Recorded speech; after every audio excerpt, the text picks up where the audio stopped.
Once I find a few music cues I might use for a trailer, I add colored markers to map out the structure of the cue. This quickly allows me to find a specific type of moment within each cue and save me a lot of time while editing. If your music has no markers on it, that means every time you're going through it, whether in the source window or timeline, you have to take the extra time to find a specific section. And even if you have markers to indicate the big beats, if they're all the same color, then you still don't know where to find the moment you need. Here's an example of a cue after I've marked it up. Even not knowing my system, you can already tell there's a structure to this song.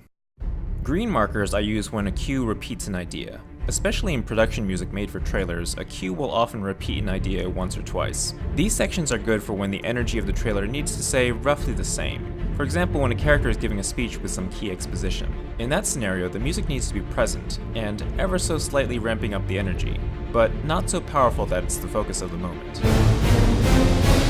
Red markers I place when the music changes somehow. When the emotion or action of the trailer needs to change or escalate, I want to find a new section of the music to cut to.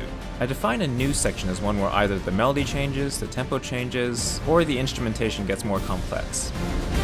Cyan markers indicate a fill, which Wikipedia defines as a short musical passage, riff, or rhythmic sound which helps to sustain the listener's attention during a break between the phrases of a melody.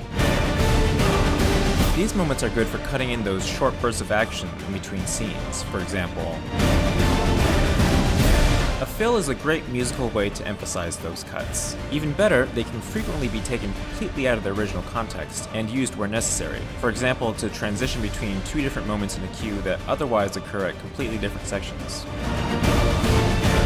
Yellow markers indicate a rise in the music, usually before a really big beat or hit.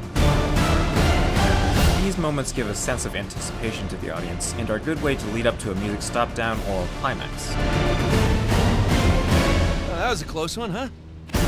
They often take the form of a drum beat that rapidly increases in tempo, some urgent strings, or any instrumentation where you feel it's leading up to a big climax.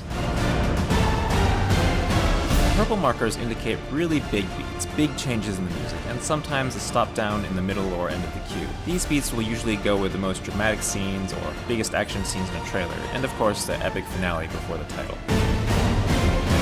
Being extremely organized is what allows me to edit quickly and efficiently.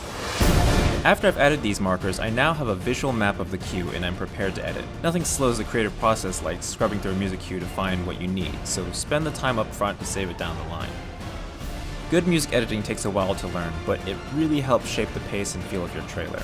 Also, watch my video on how to make music reverb out, which is another great tool to have under your belt when the music doesn't end when you'd like it to.